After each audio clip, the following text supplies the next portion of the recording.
Alors, j'ai écrit un roman de 112 200 mots que j'ai finalement publié. Et après l'avoir publié, j'ai pu prendre un pas de recul et analyser ce que j'ai bien fait et moins bien fait. Et j'en suis venue à la conclusion qu'au lieu de passer 7 ans sur cette histoire, j'aurais pu utiliser cette technique. La technique pour laquelle, en fait, écrire un livre est plus facile que ce que l'on pense. Et j'appelle cette technique la technique de la part de tarte. Attention, dans cette vidéo, je n'essaie pas de minimiser le travail qu'écrire un livre est, mais je veux démontrer qu'en utilisant la bonne recette, écrire un livre peut s'avérer facile. Prenons par exemple une part de tarte en forme de triangle. Oui, je sais, la visualisation a l'air un peu folle, mais trust the process. Et maintenant, mettons-y 3 ingrédients. Les 3 ingrédients qui permettront même à quelqu'un qui n'a jamais écrit une histoire de comprendre qu'en fait, écrire un livre n'est pas si compliqué que ça. Après avoir terminé mon livre et travaillé sur d'autres projets, j'ai réalisé que ces ingrédients sont extrêmement importants pour écrire un livre plus facilement et peuvent en accélérer amplement le processus. Parce que si vous êtes comme moi, vous êtes passionné d'écriture et vous voulez écrire le plus d'histoires possible, pas vrai? Donc, si on revient à nos 3 ingrédients, qu'est-ce qu'il faut comprendre? C'est que les uns ont besoin des autres pour te faciliter le processus d'écriture le plus possible. Comme on fait pas de tarte sans œufs, eau ou farine, pas vrai? Chaque élément a besoin d'être mélangé dans la mixeur. Alors sur ce, le premier ingrédient à la pointe de notre tarte est le world building. Et par world building, j'entends la création de votre univers, de votre monde. Ensuite, notre deuxième ingrédient va être d'abord un but d'écriture, donc un ou des objectifs à atteindre. Et le dernier et non le moindre, qu'il faut vraiment pas prendre à la légère parce que c'est un élément tellement essentiel, mais c'est tout simplement d'écrire. Et ne vous inquiétez pas, on va décortiquer ensemble chacun de ces éléments pour comprendre en quoi, en fait, non seulement ils sont essentiels pour écrire un livre, mais pour qu'est-ce qui les rend essentiels pour faciliter le processus d'écriture. Et juste avant, en fait, de plonger dans la décortication du world building, je vais vous faire, en fait, un peu de comparaison dans comment ces aspects peuvent s'appliquer dans n'importe quelle œuvre artistique. Donc, si on prend, par exemple, un peintre, une peinture. Donc, un peintre, avant de peinturer, qu'est-ce qu'il va faire souvent? C'est qu'il va se faire un croquis. Ou il va passer à la mine ou avec un crayon aquarelle sur son tableau. Et c'est ce qu'on appelle le croquis, pas vrai? Et le croquis, pour un artiste, est l'équivalent du world building pour un auteur. On s'entend que le croquis va faciliter la création de l'œuvre. Il va permettre à ce que la création de l'œuvre soit plus rapide. Alors maintenant, on perd pas plus de temps et on plonge dans le world building. Alors comme j'ai expliqué plus tôt, le world building, c'est en fait la création du monde, la création de l'univers de ton livre. Donc l'époque, les lieux, les personnages, les religions, les règles de ton monde, parce que ça va changer, ça va varier.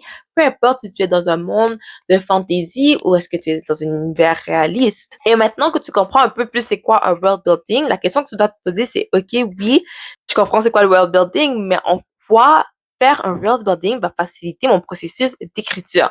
Ben, qu'est-ce qui est important de comprendre, c'est que pour n'importe quel livre que tu veux faciliter ton processus d'écriture ou non, tu as besoin de world building. Le world building pour une histoire, c'est comme les fondations pour une maison. Sans fondation, la maison, elle s'écroule. Le world building serait l'équivalent si tu as un examen. On va dire tu as un examen d'écriture en français. Et avant de faire ton prof, qu'est-ce que tu vas faire la plupart du temps? Ton brouillon. Eh bien, le world building pour ton livre est comme ton brouillon pour ton texte de français dans ton examen. C'est essentiel et ça va te faciliter la vie quand tu vas être rendu à ton propre. Et qu'est-ce qui va faire que le world building va faciliter ton processus d'écriture? C'est le temps que tu vas accorder à ton world building, la manière que tu vas le peaufiner. Donc, si on revient avec notre exemple de tu as ton examen de français et tu as 3 heures pour le faire. Alors, tu vas gérer ton temps pour consacrer un certain moment au brouillon et un certain moment au propre. Et d'ailleurs, on va parler de ça dans le prochain segment. Ça rentre dans la catégorie du but d'écriture, mais revenons à nos boutons. Alors, on va dire que tu consacres 2 heures pour ton brouillon et puis tu consacres 1 heure pour ton propre. C'est parce que ton brouillon, tu veux travailler plus de temps dessus, tu veux corriger tes erreurs, tu vas avoir le temps en fait de changer si tu n'aimes pas ton introduction, tu veux changer ton introduction, tu veux changer des paragraphes, donc tu alloues tout ce temps là-dessus et tu sais que tu auras besoin de moins de temps pour le propre parce que tu as tellement peaufiné et travaillé sur ton brouillon que tu sais ça va te faciliter. En fait, ça va être beaucoup plus facile pour toi d'écrire ton propre. Tu as besoin de moins de temps. Eh bien, c'est la même chose, exactement la même chose pour quand tu écris un livre. Le plus de temps que tu vas passer sur ton world building, sur la création des personnages, la création des lieux, les règles de ton univers, le plus facile ça va être pour toi quand tu vas réellement te lancer dans l'écriture de ton livre. Alors, le brouillon te facilite lorsque tu vas faire ton texte, ton propre. Le world building te facilite la vie lorsque tu vas écrire ton livre.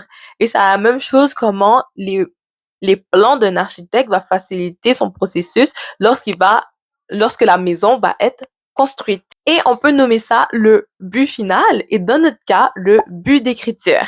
Dans le cas d'un écrivain, souvent ton but final d'écriture va être de publier ton livre, right? C'est le end goal. Et ce qui va absolument faciliter ce processus, faciliter le fait d'atteindre le but d'écriture, en fait, c'est de savoir quand est-ce que tu veux terminer ton livre. Pas juste se dire, oh oui, je vais le terminer un jour, parce qu'un jour, ça pourrait être dans 5 ans, ça pourrait être dans 10 ans, ça pourrait être dans 20 ans, et tu vas organiser ton temps de manière à terminer ton livre dans 10 ans, on va dire. Mais si tu te dis que tu veux terminer ton livre en 1 année ou en 2 ans maximum, tu vas organiser tes journées, tes semaines, tes mois, les années nécessaires. Tu vas te donner un échéancier pour atteindre ce but. Et c'est ce qui facilite absolument comment tu vas t'organiser et comment tu vas terminer ton livre. Parce que savoir où est-ce que tu veux te rendre fait toute la différence et facilite absolument le processus. C'est comme si je vous dirais que ne pas savoir quand tu veux terminer ton livre, c'est comme marcher dans le brouillard sans voir ta destination, alors que savoir quand tu veux terminer ton livre, ben c'est marcher quand il y a un gros soleil dans le ciel et voir exactement où est-ce que tu veux te rendre au bout de la rue. Alors, si je reviens un peu sur qu'est-ce que je disais par rapport à organiser tes journées, semaines, mois ou années en conséquence, c'est que, en fait, si on va dire, on va prendre l'exemple que tu veux terminer ton livre en 1 an. On s'entend que dans la plupart des cas, c'est pas juste écrire un livre que tu fais sûrement d'autres choses, donc soit aller à l'école ou travailler ou t'as d'autres passions, d'autres obligations à faire. Alors, ça peut être un peu compliqué de simplement écrire, de simplement donner tout ton temps à l'écriture.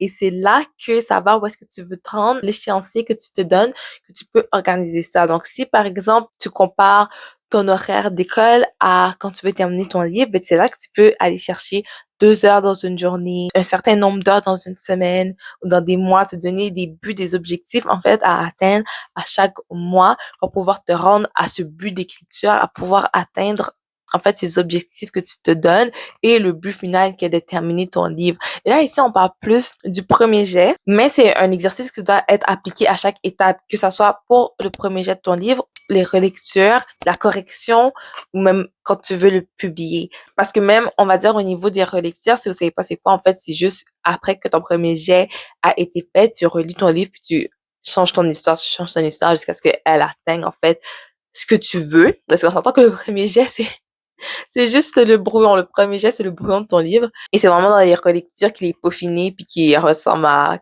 un livre qui peut être présenté à un public. Donc, en fait, même pour les relectures, il faut que tu te donnes un échéancier à respecter parce que même si tu travaillerais avec une maison d'édition, tu vas avoir un certain échéancier, ils vont avoir un certain échéancier qu'ils vont se donner, qu'ils doivent respecter parce qu'ils peuvent faire passer 10 ans sur chacun des livres qu'ils vont travailler dessus. Parce que surtout qu'une histoire, ça peut toujours être amélioré comme toute œuvre artistique et c'est pour ça qu'il est extrêmement important de se donner un échéancier. Pour faciliter, en fait, quand tu vas travailler sur ton livre, c'est extrêmement important de savoir où est-ce que tu veux te rendre et qu'est-ce que tu veux respecter et te donner des objectifs à chaque fois parce que ça va vraiment faire une différence de savoir que tu as un objectif à respecter. Ça va te donner comme cette petite extra motivation. Tu te dis, OK, aujourd'hui, j'ai un chapitre à terminer, je termine ce chapitre. Tu sais que c'est ça que tu as à faire. Mais quand tu arrives devant ton ordinateur et puis tu sais pas en fait c'est quoi ton objectif pour la journée, tu sais pas trop où est-ce que tu veux te rendre, c'est là que tu vas être plus long d'écrire un livre, c'est là que ça complique un peu des choses. Donc, avoir un but d'écriture, avoir des objectifs à atteindre, c'est vraiment important. Alors, le sujet qu'on vient d'aborder, le but d'écriture, est étroitement lié à notre prochain sujet, qui est d'ailleurs mon préféré, et qui est le fait de simplement écrire. Alors là, laisse-moi le temps de bien décortiquer ça, parce que tu dois avoir un grand point d'interrogation sur ton visage, mais inquiète-toi pas, je vais l'effacer. Pour bien comprendre ce qu'on va aborder dans ce segment, il faut comprendre la distinction entre le fond et la forme dans une histoire. Donc, le fond étant le contenu et la forme étant le contenant. Alors, qu'est-ce qu'on veut dire par contenu et contenant? Donc, le contenant, c'est qu'est-ce qui retient le contenu, pas vrai? Alors, le contenu, dans notre cas ici, dans le cas d'un livre, c'est l'histoire et le contenant, c'est comment l'histoire est présentée.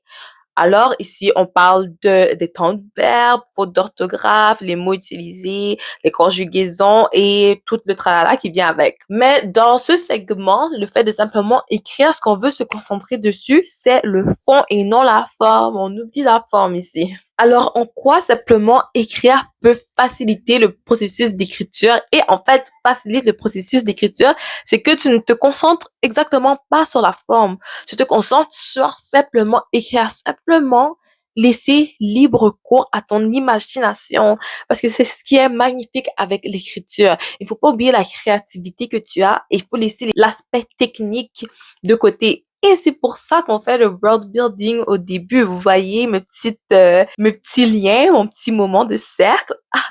Ce n'est pas pour rien que j'ai choisi l'ordre de cette vidéo comme ça, mais en fait, le world building, je vous dirais, oui, il y a beaucoup de créativité dedans, mais c'est aussi l'aspect technique comme un plan d'architecte avant de construire une maison, ben c'est un peu le plan, les règles de ton univers, mais tout ça c'est déjà fait, donc tu peux littéralement juste te concentrer sur écrire et ne pas t'attarder sur chacune des fautes que tu vois, les temps de verbes. Surtout là, on parle surtout du premier jet, on rentre pas plus loin dans cette vidéo, mais lorsque tu écris ton premier jet, juste écrire. Peu importe si tu fais des fautes et si tu n'écris pas le nom de ton personnage toujours de la même façon. Ça va être corrigé après. Je te garantis, ce qui va réellement faciliter ton processus d'écriture, c'est simplement écrire. Juste écrire. Pas penser à autre chose. Écrire. Pas écrire un chapitre, après ça le corriger. Non, non, non, non, non, non.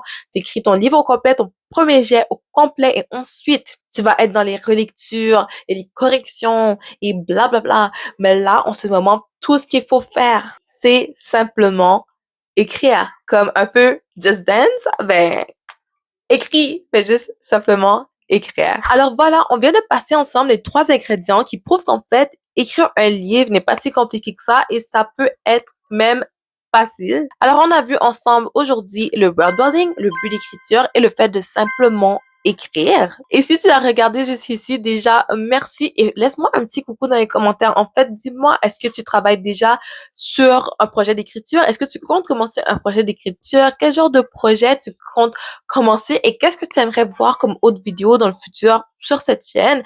Parce que je veux vraiment aussi orienter mon contenu pour le public que j'ai. Qu'est-ce que vous aimeriez voir? Donc, partage-le moi dans les commentaires. Et puis, si tu as aimé la vidéo, n'oublie pas de me laisser un petit pouce en l'air et de t'abonner pour voir plus de contenu similaire. Et juste comme ça, mon nom est Judy, mon nom d'artiste Midi Joe et on se revoit à la prochaine vidéo qui sort. On parle de pourquoi maintenant est le meilleur moment pour écrire et sortir ton livre. À la prochaine! Bye bye!